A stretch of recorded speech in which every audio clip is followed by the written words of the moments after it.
And so it'll be a Muslim ticket for Bola Tinubu and his ruling APC party, a pairing that in Nigeria's delicate mix of religion and ethnicity is being seen by some as substantially lacking in balance and as a political mistake. In a country as polarized as Nigeria, already some church groups and leading Christian organizations are advising their followers to vote against the APC in 2023.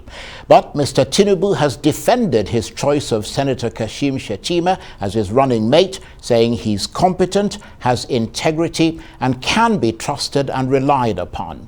But in picking Senator Shettima, Mr. Tinubu's critics say he's passed over Christian candidates who might have helped excite some 50% of Nigerians and possibly drive up turnout for the APC.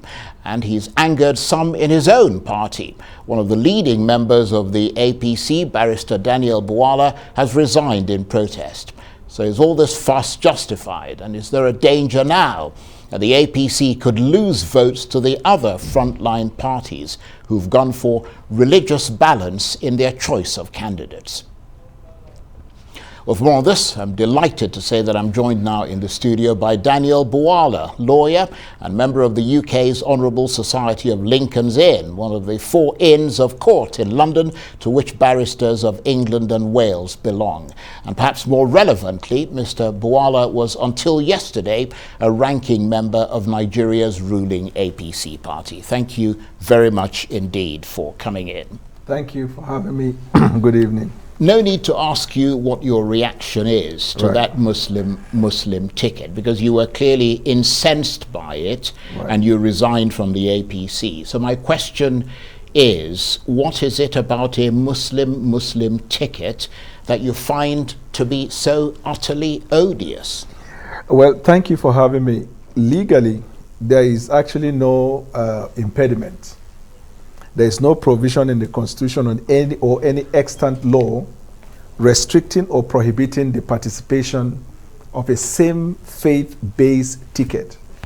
However, we are running a country that is diverse, with multicultural history.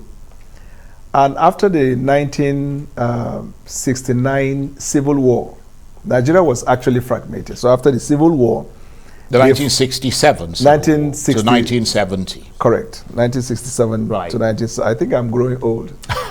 So they formulated what they call the national objective. And that the concept in national objective are the things you find in Chapter 2 of the Constitution, Directive Principles of State Policy, to guide the conduct of government, the affairs of government. And so irrespective of the political party, when you see the ideology manifesto of any political party, they all revolve around Chapter 2 to provide social welfare, inclusiveness, diversity, common shared prosperity, and all that. And historically, that has guided political participation and processes in the country. We have had in the past a situation where there were distortion here and there. But since 1993, the presidential election of Abiola, and the difference between Abiola's era and now is that during the time of Abiola, everybody wanted the military to go. So if Nigeria had presented Lizard would still have won the election. Right. The difference we have with now is that we have fault lines that are enlarged by virtue of this narrative that politicians spin here and there. My grounds is hinged on the philosophy propounded by Eisenhower. He said, and I believe, that any political party that fails to have at its very core an understanding of advancing a cause that is right and moral, then that is not a political party, it's merely a conspiracy to seize power. The reason is because what is the essence of political process? We are looking for a means to attain power in the hope that will execute the provisions of the Constitution. And what are the provisions? Some of which are expressed and some are implied. So inclusivity or inclusiveness, diversity, shared prosperity are some of the concepts that are, although not expressly provided for in the Constitution, but they reflect the intendment and the spirit of the Constitution. Right. Now, based upon that, we have found that over a period of time in Nigeria, factoring the sensibility of the people, there has always been the balancing of the ticket. In 2014, when APC was desperate to grab power, and that period presented the opportunity for APC to do what they are doing now. But President Buhari was reported to have maintained a position that the idea of Muslim ticket will not go well with Nigeria, and not at this time, even at the risk of losing election. And Providence proved him right. They won the election. Now fast forward, between the period of 2015 and now, so much has happened and are happening in the country today that the country is practically divided.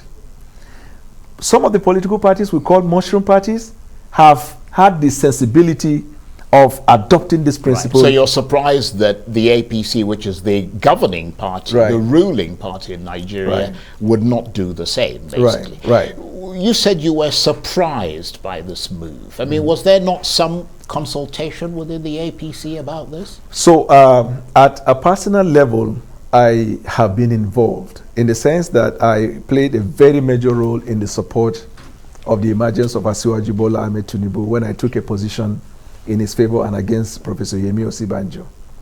Now, shortly before the primaries, I had a meeting with Asiwaju wherein he personally confided in me and communicated his intention to have me play a major role in the course of this electioneering campaign. So I am aware that party members have expressed fears that there is this likelihood, since Asiwaju is from the southern part of Nigeria and a Muslim, there is likely going to be the tendency to have a northern Christian. So there has been this speculation.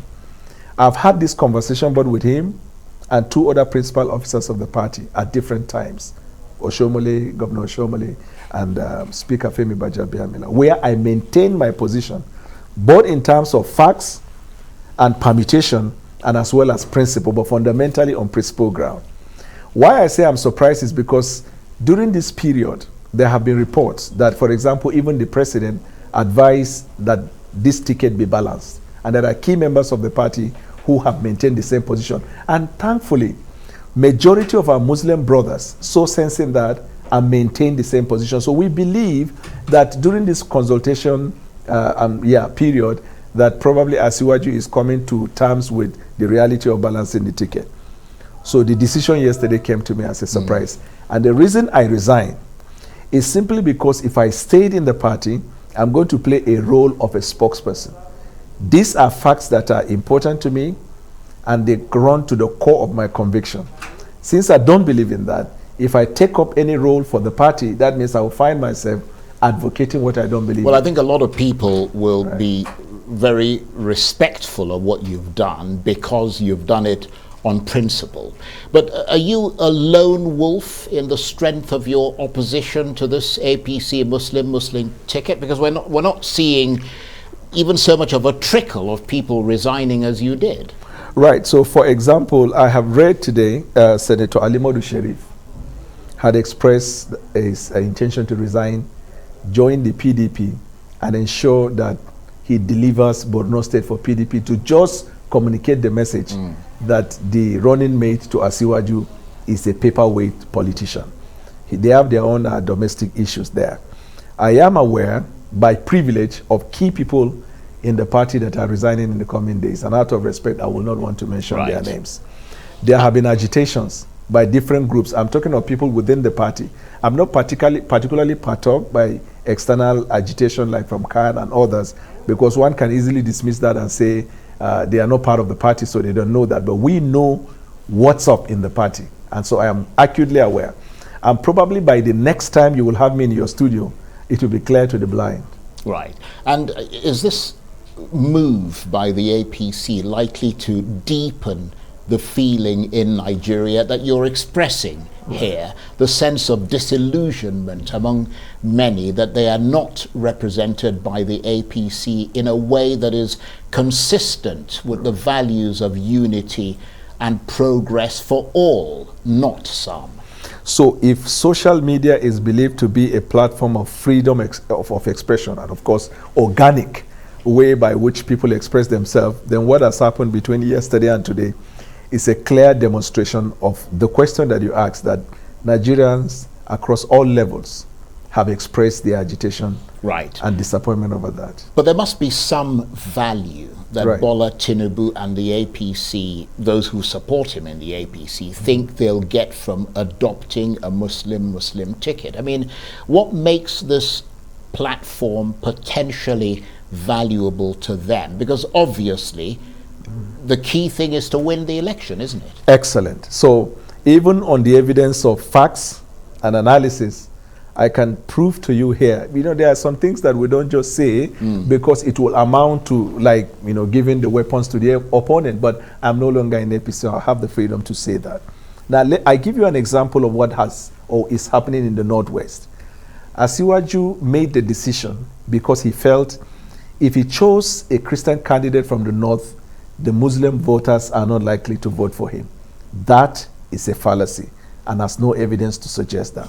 From 1999 till date, every person who ever emerged as president in Nigeria was voted into power by a majority of vote from the North and from the Muslim. The way we play politics in the North, it is, if you take out the few politicians that spin to project their interests, majority of the Northern voters vote along party and interests. So I gave an example this morning. If IPOB is registered as a legal political party, I can guarantee you that a Northerner is likely going to be secretary in the National Working Committee because they believe in the politics of participation across all levels. Now, so to debunk the notion that if he picked a Christian, he will lose, evidence has suggested that Muslim voters have voted Christians over Muslims. In 2011, they voted Buhari over, they voted Jonathan over Buhari and Atiku. And this is how they've been operating. Now, but fundamentally, the ideology of the Northernization was established by Sardauna of Sokoto. He built that philosophy on the notion that if you come from the North as your origin, irrespective of your religion or tribe, you are one North and you are entitled and bound to common prosperity. Over a period of time, politicians, because of incapacity or incompetence, and sometimes taking advantage of the vulnerable in the society, they spin it along religious lines. That is one. The second part is the Northwest, where he was frightened or afraid that he could lose. He doesn't even have it in the first place. You have the Konkoso factor. El-Rufai was on Channels Television some weeks ago where he admitted El-Rufai is the governor of Kaduna. Is the governor of Kaduna. Right. That Konkoso is likely to have 2-3 states in the Northwest. If you take that one out, you have the idea that these governors from amongst which he refused to pick a candidate and are now agitated. They went to see the president today. You are going to see in the coming days how some of them might. So a lot of governors are unhappy, basically, in the APC, according to what you're saying. And it's likely to have a backlash of the Christian vote across all Nigeria. Right. So you've now obviously left the APC. Right. Which party are you likely to join? I mean, there have been rumors that you're pitching your tent with the PDP. Is that a fact, or are you just sort of taking a backseat? Well, I feel flattered by that, if that is the impression people have. But I know that whatever decision I make in the coming days, I will certainly not participate in any political party that is not registered in Nigeria as a political party. Well, obviously. Yeah, so if a political party is registered as a political, because you see, that's a very political. I feel that I have a duty to participate in engagement on the issues that I care about, which now form the basis for my decision. And so I am not in a rush to join a political party, but assuming I do tomorrow, then definitely the party must have at its very core some of this belief system that I have. And as long as the party is a registered political party, that's in fact what I meant to say, I am not inhibited from participating. Because you see, ideology in Nigeria has not been entrenched by political party. But some of us also know, when we see over a period of time, for example, the engagement of PDP, you know that PDP is akin to the Republican Party in America. So they believe in free enterprise. They believe in, taking away government regulation and then creating jobs and all that. APC believe in the democratic ideals where you have the strong middle class, right, social safety net and all that. So whatever decision I make, it will be based on that. Daniel, I want to thank you very much indeed. Thank you.